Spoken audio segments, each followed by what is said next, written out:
Stay tuned for Nero Wolfe. If the chimes shudder a little on Sunday afternoon, well, they know there's mystery in store Sunday with men of action like Mike Waring, better known as the Falcon, who brings his fearless and romantic touch to the solution of another mystery. After the Falcon, it's high adventure. Then the big guy steps in. The new private eye Charlie Weil concludes with a few casual homicides. The chimes mean mystery and action this Sunday afternoon on NBC. Transcribed. My boss is the smartest and the stubbornest, the fattest and the laziest, the cleverest and the craziest, the most extravagant detective in the world, Nero Wolfe.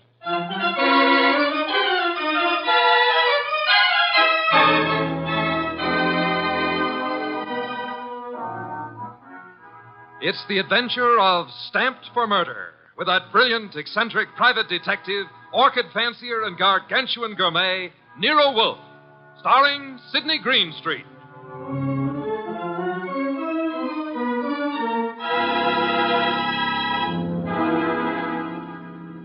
Instructions for this morning, Archie. Your notebook, please. First, Mr. Salinsbeck. Inform him that the Long Island peafowl he sent were most unsatisfactory. Peafowl's breast flesh is not sweet and tender unless it is well protected from all alarms, especially from the air, to prevent nervousness. Long Island is full of airplanes. Look, Mr. Wolfe, I shall want a dozen chickens that have been raised on blueberries and a fresh-killed lamb for tomorrow. Mr. Wolfe, please listen. There's... Mr. Goodwin, be quiet, and then dinner on the following day becomes a problem. Mr. Wolfe, dinner any day is going to be a problem if we don't pay Sausenbach's bill. Then pay it. With what? The bank account's empty. Ridiculous. There were $4,000 yesterday. But you bought that shipment of orchid bulbs from Weinhold Gluckner. Mr. Wolfe, we need money. You've got to stop eating and drinking beer long enough to earn some. Shush. You're an alarmist. Will you, for the love of heaven, stop turning down clients and turn an honest dollar? I've got a couple of prospects right outside the door. Send them away. No, sir. Send them away. Tell them I've gone to Egypt. Nothing doing, sir. Confound you, Archie. Obey orders. Send them away.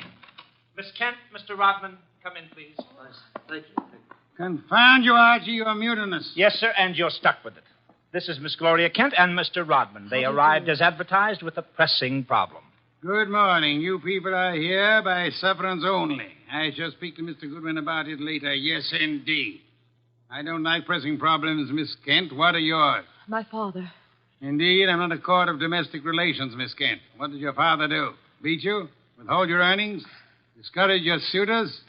Mr. Goodwin should have informed you this office does not undertake cases involving marital or family problems. But that's not... If Mr. Goodwin had not been beguiled by your pretty face, he might have warned you and avoided this embarrassment to you and annoyance to me. Now, take it easy, take it easy. How many times have I told you you don't know how to handle women? Then suppose you let Miss Kent handle me. Well, it's simply this, Mr. Wolfe. I had some money my mother left me. My father's just spent it without my permission. I want it back without a scandal. Thanks, Miss Kent. How much? How spent? $10,000. Father bought a treasure map. Indeed, from whom? A pair of swindlers named Cross and Halleck. They've driven him crazy, talking about fortune salvaged from the SS this and the SS that.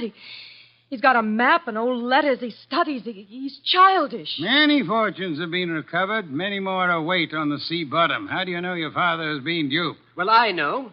You do, Mr. Rodman. Yes. Cross and Halleck bought some old letters from me, written by my grandfather from Hawaii. They used them to manufacture the map and evidence. And that's what they sold to Kent. Father thought he was being so clever. He had the paper analyzed. Of course, the document research laboratory said the letters were genuine. They were. But something new had been added.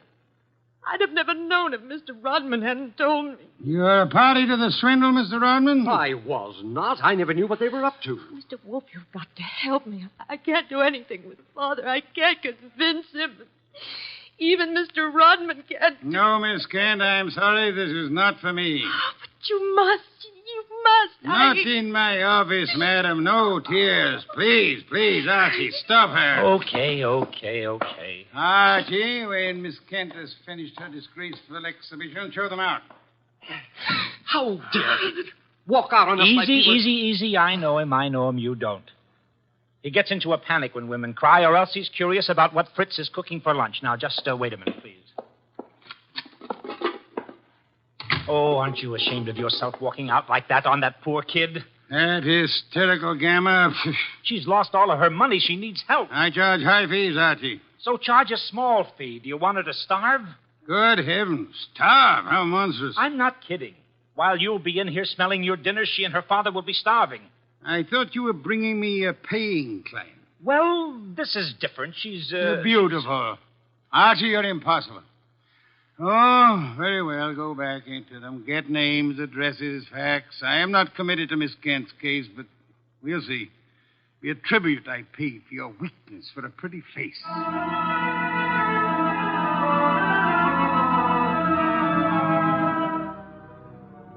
Rodman and Gloria Kent were gone, however. So all I had were the few facts they'd given me before they met Wolfe. I felt guilty about that when he came back into the office and sat down in his specially built chair. He closed his eyes, and I glared at him. Well, how much of you is awake? Mr. Wolfe. Well, they disappeared. Did you tell me you were going to help this girl just to get her out of the office, or did you mean it? You're a gadfly. No, sir. No, sir. You made a promise, and you're stuck with it. What did you get from Rodman? Name, address, occupation. He's a librarian, that's all. Very careless, Archie. You missed a significant point. Such as, How did Rodman discover the letters he sold were being altered by forgery and used for swindle? How did he locate the dupe, Mr. Kent? I guess you're right. I'll ask him next time.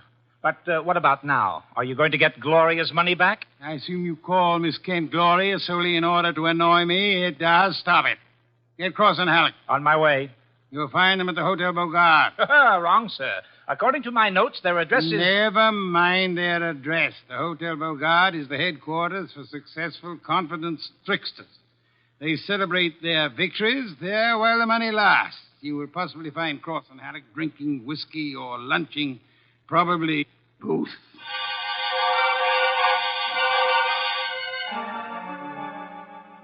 I located Cross and Halleck in the hotel bar and lured them back to our place on 35th Street. Wolfe was sitting behind his desk with his hands crossed on his impressive middle, at peace with his lunch and the world when I ushered them in. He sat bolt upright and scorched me with a look. Good afternoon, Mr. Wolfe. The tall one's name is Cross, the short one is Halleck.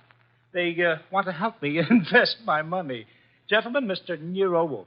What? Who? Nero Wolfe. Hey, what is this? Confound you, Archie. How drunk are they? Not too drunk for business. Let's get out of here. Come on. Wait a minute. Shill duck decoy. You want me to keep him here, Mr. Wolfe? Not by violence, Archie. Come back here, gentlemen. Unless you want 7 years in the state penitentiary. Well, this what? You got nothing on us, Wolf. Nothing. I have the Kent case. The Kent? That's a laugh. We're sitting pretty. You are not, sir. You imagine you possess legal immunity. Mr. Kent believes you are grotesque balderdash and will not sue for fraud. Miss Kent cannot sue because she is reluctant to accuse her father of wrongfully obtaining her money. Ergo, you think you are invulnerable. Now, listen. But you forget me. I'm a detective with a fee to earn. A big fee. Quiet, Archie. I am determined to get that fee. Therefore, as Miss Kent's agent, I can and will bring action against you. I'm indifferent to her tears or her father's disgrace. I'm indifferent to anything outside of money. You will return the $10,000 to me at once, sir, or you will be in jail by morning. You mean that? I do, Mr. Cross. Alec. Come here.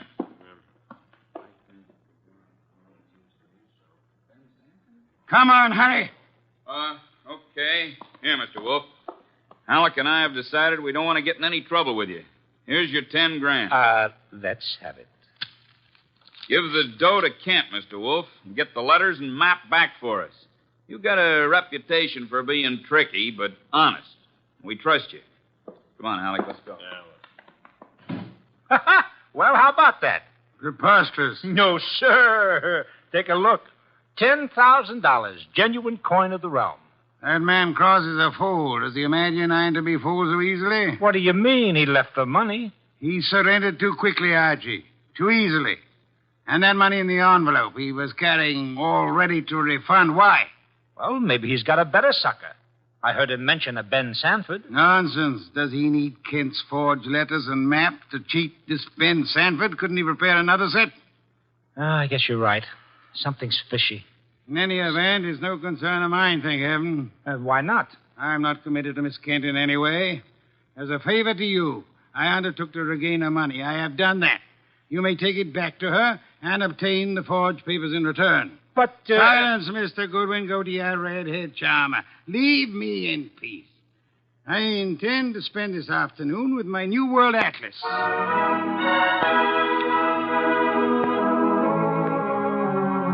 I left him 3,000 miles up the Amazon with his magnifying glass and drove up to East 69th Street. The Kent house was a broken-down little brownstone, and as I went up the stoop, the door opened and Gloria Kent burst out like a skyrocket. Hey, Miss Kent, easy, easy. Let go of me. Let go. What's wrong? What's wrong? Wrong. Nothing is wrong. Nothing at all. Well, how about seeing your father? You want to see my father? Come inside. Oh, for the love of heaven. Come inside, Mr. Goodwin. I'll introduce you. He's in a back room. Come right through the living room. What else came through this living room? A hurricane? No, Mr. Goodwin. Something else. There's my father, Mr. Goodwin. What in the devil? He's dead. His throat's cut. Father, this is Archie Goodwin from Nero Wolfe's office. He and his boss refused to help while they could. Maybe he can help you now. Stop it. All I'm good for now is revenge. That's all. Stop Archie. it. Stop it and look at me. When did it happen? I don't know. When did you find him? Just now. Keep looking at me. Who went through this house like a hurricane? You? No. Where did you go after you left the office? To the laboratory. What lab? Document research. The place that checked the map. How long were you there? Until an hour ago. I was with Mr. Rodman. Keep looking at me. And then? I had lunch. With Rodman? Alone. And then I came home. All right.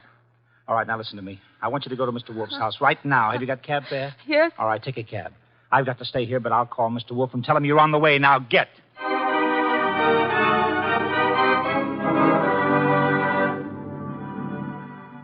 I called Wolfe, told him everything, and he instructed me to advise Inspector Kramer, who arrived with the homicide squad. I gave the inspector everything while the squad photographed and measured, print dusted and detected. At 3:30, Kramer took me back to the house on 35th Street for a fight with Wolfe. It's a great story, Wolf. Great. Kent buys a phony treasure map. Everybody knows it's phony except Kent. But Cross and Halleck try to buy it back, and Kent gets himself murdered. Did you find the map and letters in the house, Inspector? No, I didn't. The killer was after the map. The phony map? Certainly. Why? Well, if we knew that, we would know why Cross and Halleck so willingly paid back the money and why Kent was murdered. Maybe it's not phony. I'd better see the girl now. No, you fancy her for the murder. Well, I'll know after I ask a few questions. Tonight.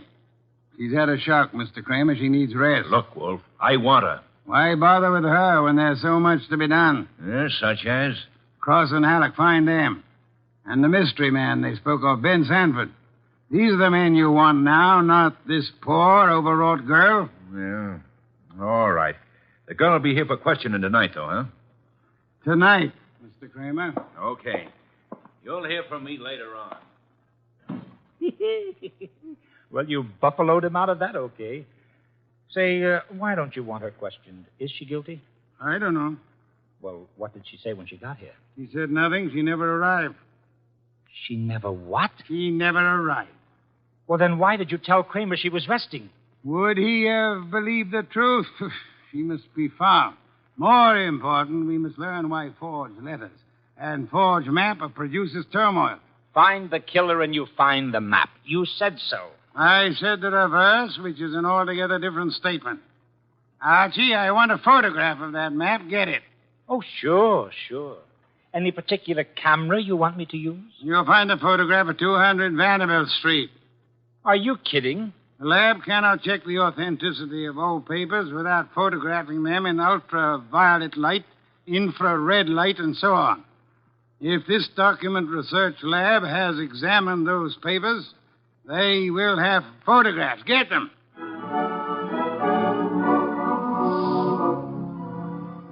He got out of his chair and waddled back to the house elevator. It was 4:00 and time for his regular afternoon session with the Orchids. I drove down to the document research laboratory on Vanderbilt and got such a shock that I grabbed the office phone and dialed Wolfe at once.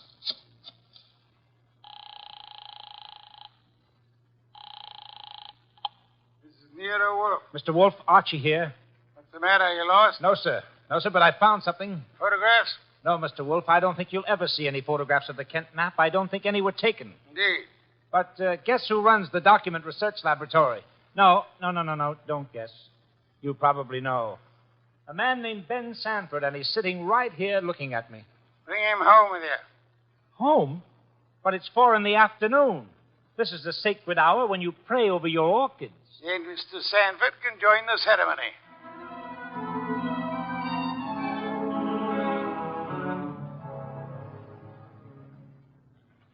Hey, how about this place? How about it? There must be a million flowers up here. No, not flowers. Orchids only. Mr. Wolfe has 10,000 plants. Never saw anything like it. And you never will again, brother. Hey, what kind is that on the bench? Oh, that's our pride and joy. Odontoglossum harryanum. Above them, the Van Petersirana, and the pink ones are the Coelogiani panduratas. Now, the large object, mulching flower pots, is Nero Wolfe. Mr. Wolfe, Ben Sanford. Good afternoon, sir. Hi. I came along to be obliging. I've got nothing to say about anything.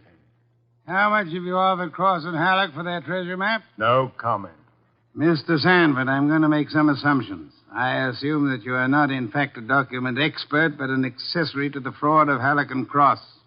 No comment. That you actually prepare fraudulent maps for those swindlers, and then, in the guise of an expert, guarantee their authenticity. No comment. For this you must answer. You did guarantee the authenticity of the map and letters Kent bought. It's on record. All right, I did. Then will you admit they were forged? What are you, a comic? No. You guarantee the value of the Kent map? Yes. As an expert? Yes. Then you've convicted yourself of murder. Murder? What is this? Mr. Kent was murdered, sir. Evidently for the map and letters he bought. But of all persons involved, you alone believe in the value of the map. No one else does. Therefore, you alone would have murdered Kent for the map. For the love of... Now, wait a minute. Chew it over, brother. Chew it over. Either way, he's got you. Okay, you want me to level? Here it is. Level, Archie. Okay, boss. Thief-type talk. It means tell the truth. It's like you say. The letters were bought from Rodman. I forged the map and evidence onto them. I guaranteed them to Kent. The swindle. The letters are without value? Oh, sure, they're old, that's all. From 1851. Just tired family gossip and stuff. Indeed. There we have the problem again, Archie. Mr. Kent is swindled with a map and letters that are known to be worthless. He alone believes the fantasy of the treasure. There isn't any treasure. Never was. Yet Cross and Halleck refunded the swindle money so eagerly. It is obvious they want those worthless documents back badly. Someone else wants them so bad he murders Mr. Kent. Why? I don't know. Archie, we must find the girl. There's a chance she turned to Mr. Rodman for refuge. I'm sorry you'll have to go there at once. If the girl isn't there, bring Rodman.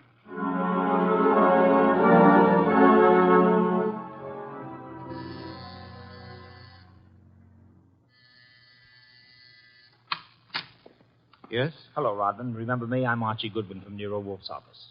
Oh, yes, of course. I came to get Gloria Kent. There's been a change in plans. Tell her to come out, please. Gloria? Well, she's not here. Why should she be? Haven't you heard? Heard what? Well, I guess you'd better come down and see Wolfe. Mr. Goodwin, I'm afraid I can't. I'm rather busy. Look, Rodman, maybe you ought to know. Old man Kent was murdered. What? Yes, just after you and Gloria left us. Kent murdered? Well, this is awful, Mr. Goodwin. You want to see Mr. Wolfe now? Get your hat. Murder? Well, believe me, I never wanted this. I'm going to tell Nero Wolfe the whole mess. Every word of it. Okay, then. Come on, let's go. Yes, of course. Just a minute. I'll get my hat in the bedroom. Murdered? Kent? I never dreamed. Oh. Come on, Rodman. Come on. What? I didn't hear you. Oh, Rodman. What the... Oh! Rodman. Oh, Rodman. Good Lord. What next? Come on. This is Nero Wolfe. Archie here. We've had a tough break. Yes? While I was waiting for Rodman at the front door, he went into the bedroom for his hat. The killer was there. How do you know? He cut Rodman's throat. Devil. The back window was open. It's a ground floor apartment. He was out and gone before I had a chance. Archie, where were your wits? Let me alone. I've had a man murdered 20 feet from me. You think I'm cheering? Mr. Kramer is here, and he has news for us, Archie. He could not locate Cross and Halleck in their apartment. They had not been home all day. The maid informed him that she was waiting for her weekly salary. Well, so what? She was most angry and peppery, Mr. Kramer informs me. Red pepper? Exactly. Okay. Okay, maybe I know what you mean. I'll try to deliver the goods this time. Goodbye.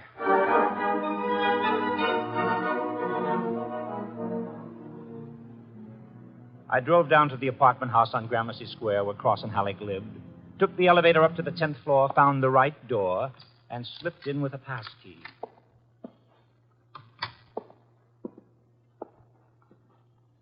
Come on out. Come out wherever you are. I know you're in here. You fooled Kramer pretending to be the maid, but you didn't fool Wolfe. You'd better... Gloria! Cut it out, you idiot. Lay off. It's Archie, you dope. Archie Goodwin from Nero Wolfe's office. Remember me? Go. Give me the gun, Gloria. Give it to me. That's right. Who did you think I was? Halleck. Oh, brilliant. So Wolfe figured you out, huh? Well, you are a brave girl. They killed your father. You came up here and waited for them. You were going to kill them right back, huh? Oh, that red-headed temper. And you bluffed Kramer into thinking you were the maid. I had to do something. It was the only thing I could think of.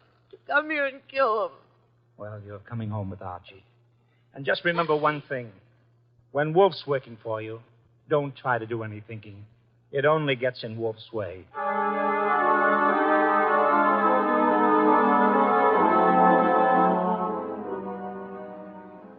I got Gloria Kent back to the house at 7 o'clock. I parked the car, brought her into the office, and got the shock of my life. There was a convention on. Wolfe was there, with Inspector Kramer representing the cops. Cross, Halleck, and Sanford were there representing the crooks. When Kramer saw Gloria, he scowled first at her and then at Wolfe. So it was a slick one after all, Wolfe. You didn't have the girl. You had no intention of producing her. Please, Mr. Kramer, that can wait. There are other matters more important. I dine at 8. That leaves me 1 hour to solve your murders. Murders? More than one? Yes, 2. Elmer Rodman. By heaven, Goodwin, if you... Please, Mr. Kramer, not now. First, Miss Kent. Good evening, Miss Kent. I presume you have met these gentlemen, Cross, Halleck, and Sanford? Yeah, I'll take your purse, please. Well, why? Don't think me as naive as Mr. Goodwin, miss. When you left your home after the murder of your father, you took the map and letters with you. They're in your purse Well, that's now. not true. Archie, the purse. Thank you. We have here an interesting situation. There exist some old letters and map, forged and fraudulent. They're worth $10,000 and more to Cross and Halleck, and worth 2 murders to a killer. Why? There must be something of great value in the letters. Yes, such as? Something which Mr. Sanford could not see, although he worked on the document closely. Yet something which could be made manifest. What is the answer, Miss Kent? You know it? I swear I don't. Secret writing, Archie. Bring the chafing dish from the dining room. Right. Secret writing. I saw nothing when I worked on those letters. Naturally, Mr. Sanford, the writing is invisible. The heat is an agent. It makes most forms of secret writing visible. The chafing dish, boss. Thank you, Archie. Place it before me and light it. Right. Now I open Miss Kent's purse. From it, you see, I withdraw these ancient letters which he took from her house after her father's murder. That's not true. Archie. That's enough, Gloria. That's enough. From now on, you just listen. We remove the letters from the envelope and toast them gently. The secret ink vintage 1851 will easily succumb to the agency of heat. Careful. Those envelopes will catch fire. Hey, they're caught. Don't be upset, Mr. Cross, Mr. Halleck. The envelopes. They'll burn safely in the dish. We can concentrate on the writing. Watch closely. I don't want to be accused of trickery. You fat fool. The envelopes are everything. Put them out, Sanford. Don't sit there. Put them out. Why, Mr. Halleck? Well, the stamps, the missionaries, they're worth a fortune. The missionary. Of course. You know that. Mr. Cross knows. So does Mr. Sanford, right? Yeah. Cross Sanford knows, you old fool. Let me... But Mr. Sanford is not alarmed. Why not, sir? I don't know what you're talking about. $50,000 or $100,000 is burning before your eyes, Mr. Sanford. Cross and Halleck are burning their fingers, putting out the flaming envelopes. And you sit there quite indifferently. Why? Well, You know the value of the missionary stamps on the letters you bought from Rodman. But you know these aren't the real letters. Isn't that it? Not the real letters? I told you I'm tough to crack, Wolf. You didn't fool me with those dummies. Dummies, how do you know? Mr. Cross didn't know. Mr. Halleck didn't know. How did you? Well, I'll tell you, sir. Only one man could know I was framing Miss Kent as a decoy. Only one man could know I prepared these dummy letters and pretended to take them from her purse. And that is the killer. The man who murdered her father and stole the map and letters this morning. You, sir, Mr. Sanford. Well, I'll be... Mr. Kramer, there's your killer. You'll find the missing map and letters on him or concealed in his home or office. You won't need the evidence anyway. Look at his face. He's self-confessed. Self-confessed like fun. He was booby-trapped.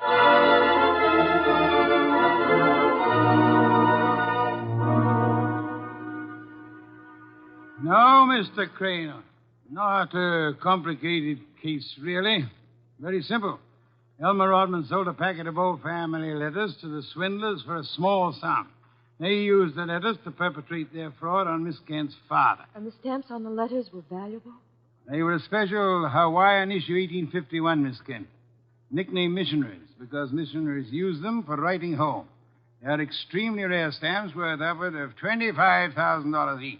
Hey, no wonder they were worth 2 murders. We found 5 of them on Sanford. Excellent. Somewhere or other, Rodman discovered the value of the stamps after he sold the letters. In his effort to get them back, he communicated his discovery to the swindlers, Cross, Halleck, and Sanford. So that's why they refunded the money so fast. Precisely, in an effort to have the sale rescinded. Rodman sought out Kent and tried to convince him of the fraud. Alas, he would not listen to the truth, Mr. Kramer. Oh, I get it. And while the others were hassling around, Sanford tried to steal a march and quietly resorted to murder. There you have it. Ha-ha! Great job, boss. Great job. So Gloria not only gets her 10 grand back, but 5 times 25, which is about 125,000 worth of goodies. Now, figuring your rates by the hour, that means you've done a gratis job worth about... Yes, Kent. I did not, nor will I demand a large fee for what I've done. I will not go back on my word. But I can beg for a favor. I'll only be too happy to... Wait. I ask something that will not be easy to grant. What is it?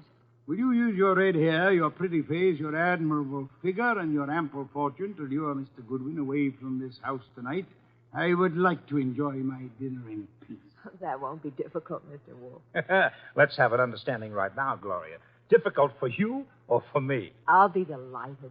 Indeed. To spend an evening with Mr. Goodwin, there is only one word for you, Miss Kent. Intrepid.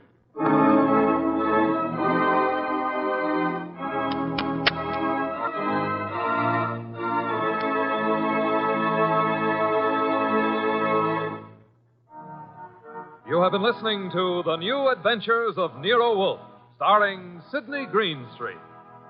Tonight's story by Alfred Bester was based on the famous characters created by Rex Stout, produced by Edwin Fadiman, and directed by J. Donald Wilson.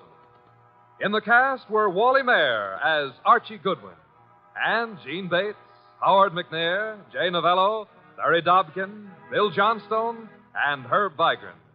Music by Joseph Enos. Next week at this same time, Nero Wolfe and Archie will bring you The Case of the Careworn Cup. Don Stanley speaking. The preceding was transcribed. 3 chimes mean good times on NBC. The chimes ring for Dennis Day and Judy Canova tomorrow night on NBC. Also, Judy Canova prepares to go operatic tomorrow because her special guest is Ezio Pinza. This is Chester William Bendix Riley. The Man Called X follows on NBC.